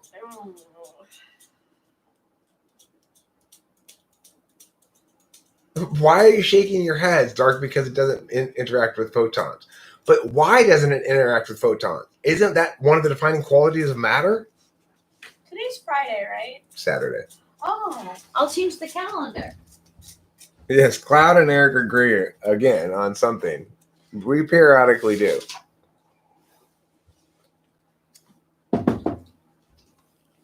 Well, no, but what dark matter is, it says like, okay, here's our physics we're using. Now, based on our physics, to explain matter and energy in the universe, there must be a bunch more stuff that we can't see. Okay, well, if 95% of the total mass of the universe is stuff that we can't define and can't see based on your model, then your model must be wrong. Your model has to be wrong then. Right. If the data falsifies your model without this 95% of extra shit that's imaginary that you can't define and can't see, then your model must be wrong. So do you think it's ego saying, like, we must give some sort of data for these people to think that what we're doing is more... This is what I think, okay? Look, scientists are trying to explain the universe expanding outward logically from if it expands outward, you can extrapolate backwards and say it came from a central spot, right? The only way it's going to come from a central spot is if there's some explosion, right? In other words, pushing out of everything from a center point. So naturally, they're going to theorize about this. Well, how did this happen? Let's use physics, blah, blah, blah, blah, blah. They're doing all this stuff fine. I'm not complaining about any of the processes that led to astrophysics. I'm saying that the problem is they reached a point where their astrophysics ceased to explain stuff. And then instead of questioning whether or not their basic model of astrophysics was right or what they were missing in their basic model of astrophysics, they made up a bunch of shit to allow them to keep their model even though it no longer made any sense. Right. That sounds like what evolution did too. Yeah. So I'm not buying that at all. Cloud, that's nuts. The Earth is not flat. That's just crazy. It's actually the shape of a hot dog. It is. Rachel's right. It's a hot dog spinning in space, like round and round and round and round. Yeah, and then kind of flopping a little bit like this. Too. Yeah, that's why it's like kind of like curved inwards like that too. You know, hot dogs like they have that little slope. So That's why the south kind of gets the sun a little bit more than the north. Yeah, the world's not flat, but the universe is. That's There fine. you go. I like that, Leroy. Flatness is just a state of mind, Cloud. Flatness is just a state of mind. If you believe in your own roundness, you'll stop being so flat.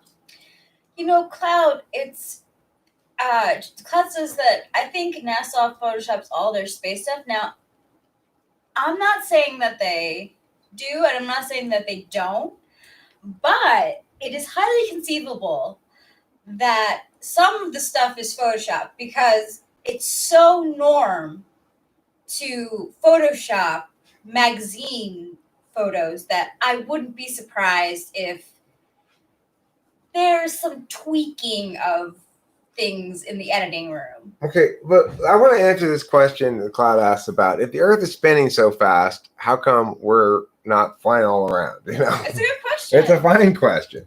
The answer is the same reason that when you're on an airplane and you hop a little bit. Let's say you're walking down the aisle in the airplane and you hop a little bit. You don't go flying to the back of the airplane. That's the same reason. Okay, it's like the air is moving with you in the airplane, right? It's not. There's not a. It's not open in the front and in the back, so the air goes through it. If, in fact, it were open in the front and the back and the air went through it, then if you jumped up when you were in the aisle, then you'd be blowing out the back, right? What Nomad doesn't like about evolution is that humans lost their tails. It could have been useful for what? What do you think our tails would have been useful for? So I could grab Rachel. Whoa, Rachel! Yeah, right. Hey, come here.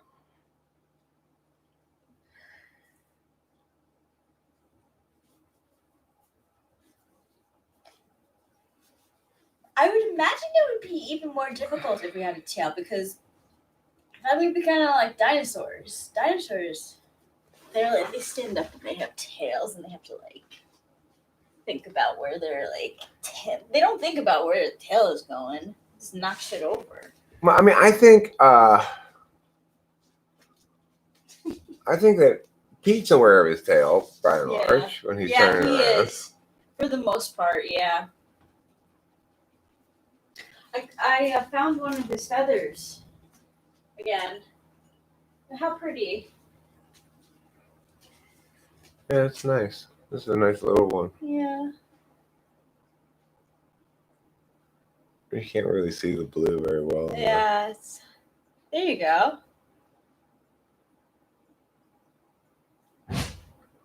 Blue iridescence. If the blood stops rotating, if the Earth stops rotating, does that make us into blood pancakes because gravity is stronger and our body's not designed that way? Good question. I don't know what happens if the Earth stops that's rotating. Interesting. Our blood cells are shaped like pancakes. Or Donuts. maybe it's pancakes that are shaped like our blood cells. True. I don't know what would happen if the Earth stopped rotating.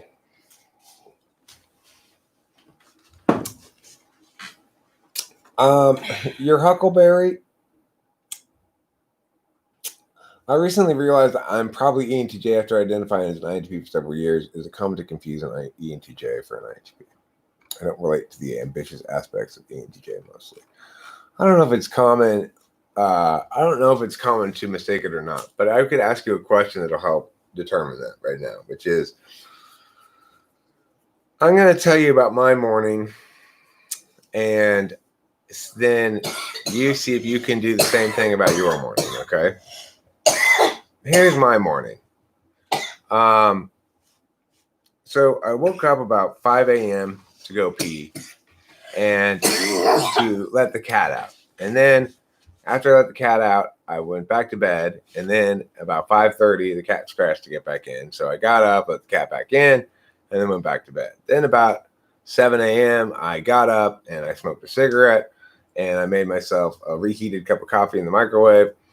And I sat down here And then I started live streaming. And after I've been live streaming for about an hour, Rachel came out and she joined me out here. And that brings us to where we are right now.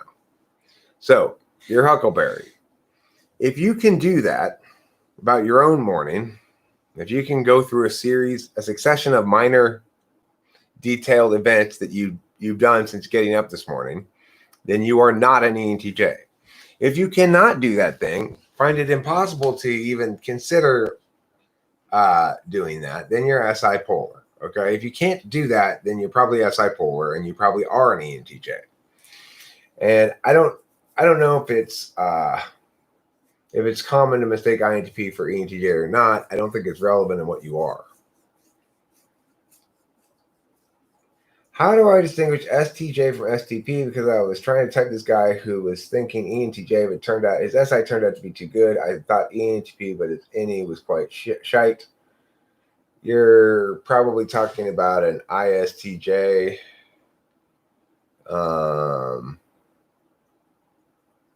ISTJs and ISTPs can be a little tricky to tell apart because SI demonstrative, SI dominant, TI demonstrative, TI tool. Yeah, I can see that. Yeah, so they can be a little bit of a challenge to tell apart. You can usually tell them apart by FE. ISTPs have a lot more FE awareness. They say less, but they don't have this kind of like FE. Oh, that's the black arts thing that ISTJs have, you know? True. In a weird way, yeah. FE is definitely more aware.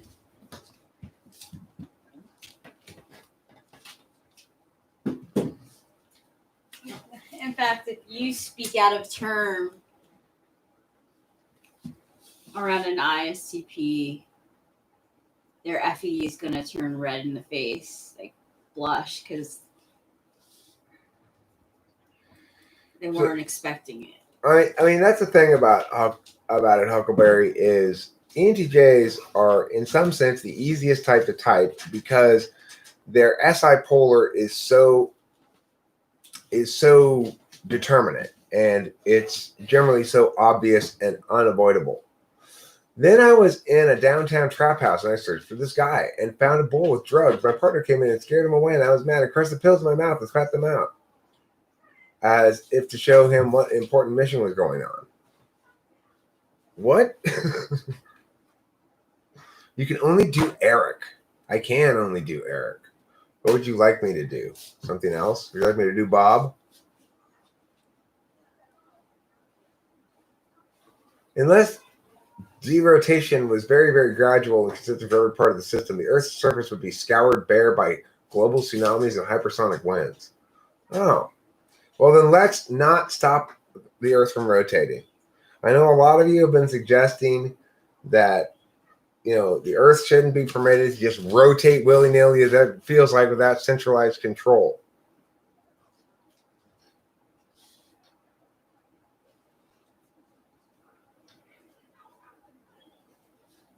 What? Are the Chinese people arguing? No, we've been loud before ourselves, Rachel. Let's cut them some slack.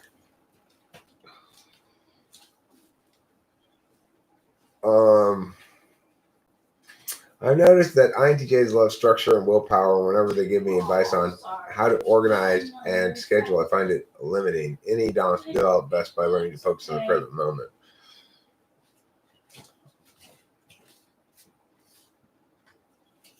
Damn, I might have missed a good one. Oh, it was so good. It was so good, Genexial. This has been nothing but juicy juice. Afterwards, let's say we make it slow enough to avoid that because we'd be blood pancakes because the outward acceleration from rotation is gone. It would be scoured. The surface of the Earth would be scoured by global tsunamis and hypersonic winds. I like that description.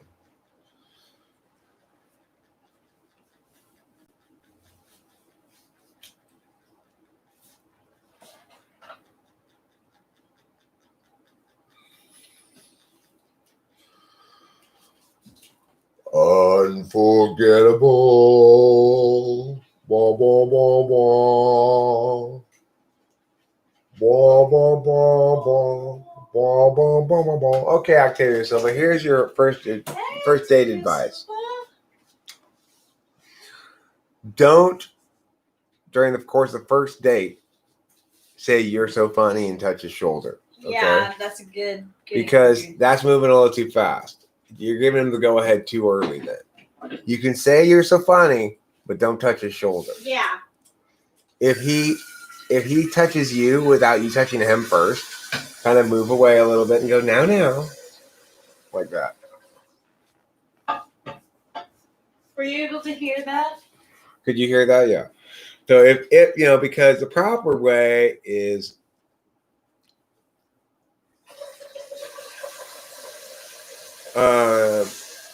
for him to wait for you to touch him first. Okay.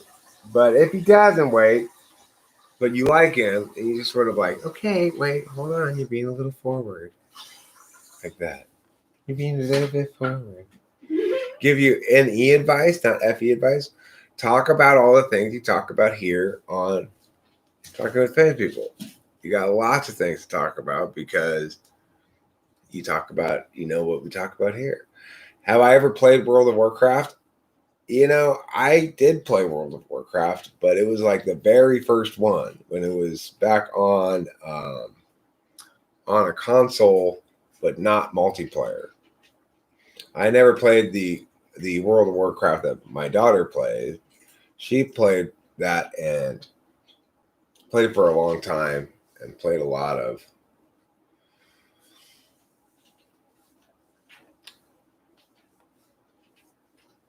scatology. No, don't listen to Sky Gear, okay? We could start a TWFP guild, that's true.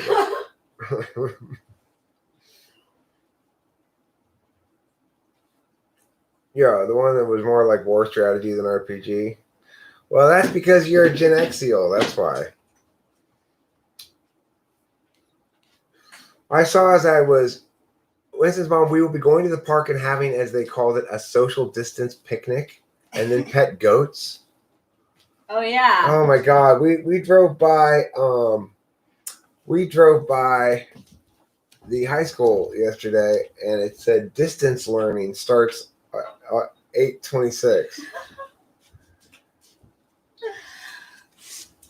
What fantasy class would I be? Probably, can I be a paladin? What does that mean? Is that the same as a Palladian? It's pronounced paladin. I don't know what a Palladian is. Like one of those star seed things. Oh, it's different. Yeah, it's different. I know it's different. A paladin is a knight that's super religious. So they have some of the skills of a priest, but they're also a knight. Oh, that's nice. I don't know what I would want. I'm pretty low on the scale of fantasy things. My fantasy things are like movies, not the books. So I have I think a smaller pond too. But I'm a Disney fan, so that's not a fantasy. I'd like to be a necromancer and bring the dead back to fight on my behalf. That's what it's called? Bring the dead rise from the grave and go and battle you. A necromancer? Yeah. Oh my gosh.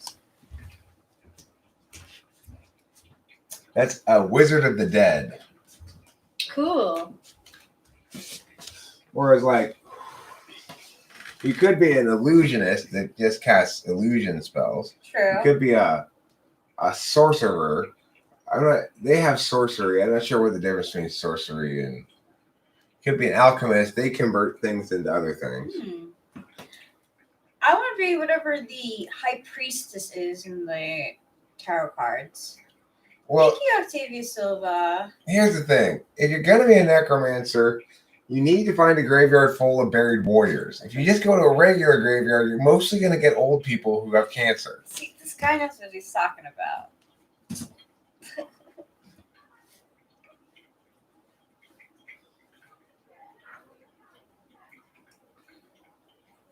Octavia, why do you love Rachel so much? Don't feel you do not have to answer that if you don't want to. Octavia Silva. Octavia Silva, I wanted to actually say too. One thing that you could always talk about is what like magical project you're working on at the moment, what art project. You know, a lot of people like hearing about art. I stand corrected, Horse Mumbler. You're probably right. I was thinking about Warcraft 2 or 3, and it wasn't called World of Warcraft yet. Okay, yeah, I think you're right. Thank you for being there to to correct us. yes. The answer to that question, Rathor Vicky, is yes, but I don't ever engage in it. I have one time, and it really didn't work well. I ended up creating Ben the Catastrophe Bear. You're welcome. It broke all my shit and killed my kitten. So that's the end of that. You know, our words are really powerful, and you've said it before. You know, I fought against it because I like to live practically, but it is true that it's a bad idea to try to invest objects with magical strength, magical powers. That's like golden calf in it, and then you got end up with Ben the Catastrophe Bear like I did. I'm convinced that I am too. Without really even trying very hard, created a very powerful cursed object. Well, that's when I was in Laverne, that only fucked up my shit. Like broke my laptop. My kitten died exactly where I was pointing it at. I was pointing it away from me because I was like, "This thing is what is wrong with this thing?" And I ended up throwing it in the trash can, pointing it away from the house, and getting rid of it. I totally get you, man. I totally get it because I do that too. So for Rathor Vicky, you know what? I'm going to take it one step further. I'm going to go to our board where we have our fortune cookie fortunes, and I am going to randomly pick one for you. How's that sound? Rathor Vicky, I'm going to say some powerful words to you. There's nothing wrong with you. There's nothing wrong with you, Rathor Vicky. Okay, Rathor Vicky, I have share your good news with others. That's a nice one. You know? Share your good news with others. The good news I have to share with others is there's nothing wrong with you. The good news is that I have to share is it's pleasant seeing you all today. It's nice to have a morning of chat. Yeah, it is.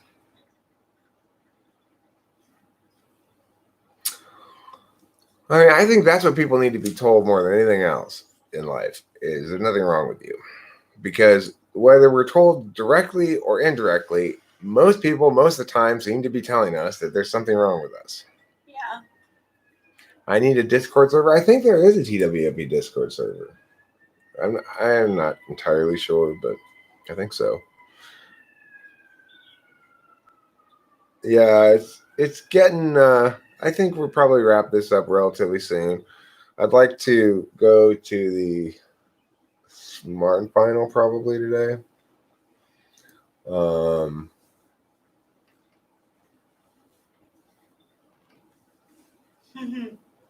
Thanks, Kira Louise, for advice. What time do you start at the university? Do you have boarding at the university? Yeah, is that happening? Oh, I don't like Discord. I don't know if I like it or not. I've never done it, but I like live streaming. Live streaming is I don't understand why Discord would be preferable to this in general, but maybe it would be for you, but not for me.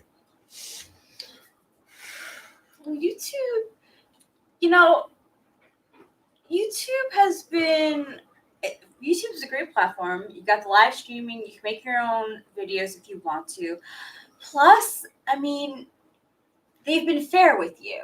So like every time that you get like a warning, right? They say that there's content that they pick up on, their bots pick up on.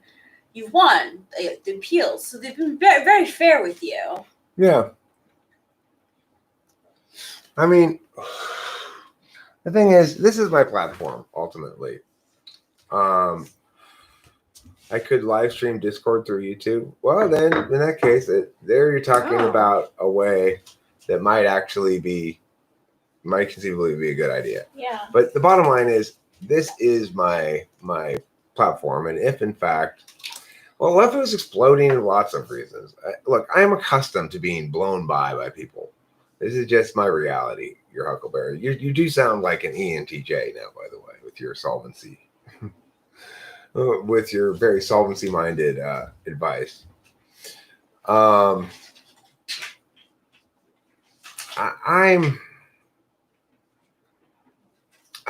don't know. There's so many different courses of action I could take that would help, right? It's like I can think of a lot of things I could do differently to help me grow, but I'm not sure if that's the one that I should direct my attention to. There's lots of other things that I could direct my attention to that would be helpful as well. I should direct my attention to some of them some of the time. Live streaming doesn't hurt, but this is the core of the community, is these conversations we're having here. But it's not necessarily the best way to grow a community, at least not this exclusively. So, I don't know.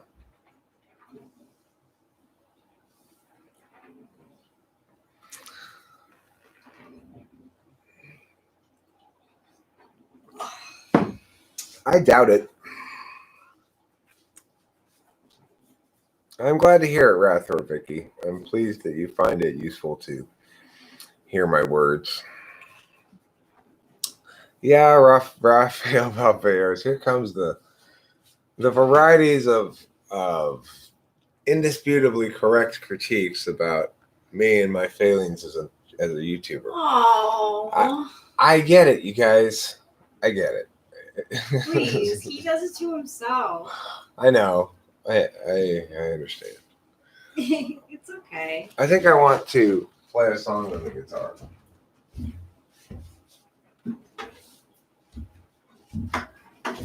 you gotta get some light up in here.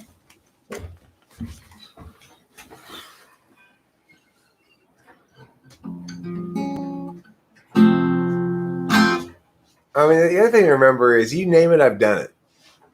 It's like, it's not like, well, it's not the Discord server, but in general, if you say, well, you should make videos like this or like this or like this or like that, I've already done that a million times. The problem is, I don't do videos consistently like anything.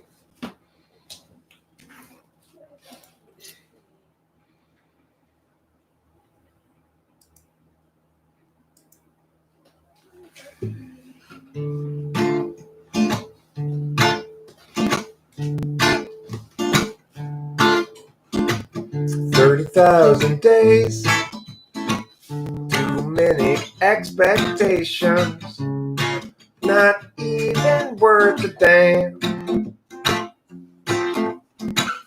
30,000 nights to sleep off intoxication, otherwise won't escape the plan.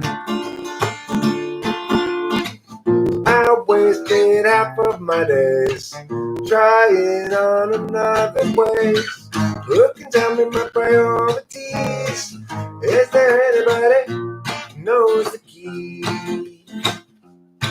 'Cause I'm tired of doing it wrong. Want direction and have all along. Wait until I know. Or is that hesitation? Clarity's no good once your chance is gone.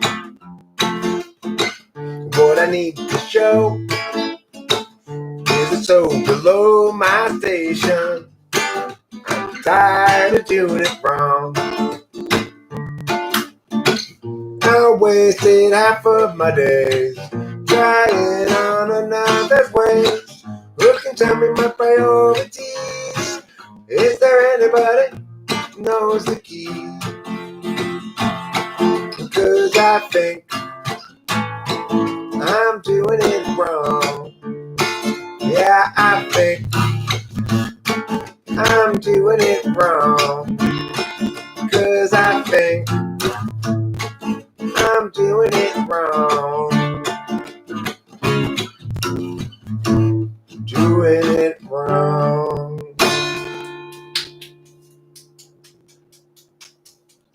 Thanks, Rachel. Yeah, I think it's a well-written song. Me too. Thanks.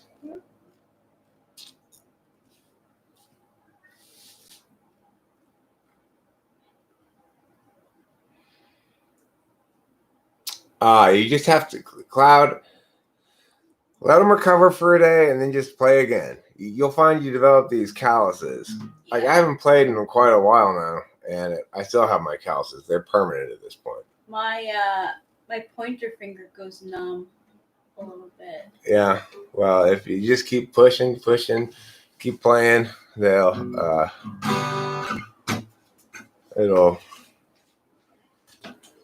feel better. Okay, well, the other thing you can do to help yourself if you're having hurt finger problems is you can put super glue on your fingertips. It'll give you it'll let you play it a little bit today. I like it. To me, when I feel those things, it's like, oh, I'm definitely practicing, you know? Yeah, I feel you, dog. I know. Yeah, I made that song by myself. I did. He did make that by himself. He's very talented.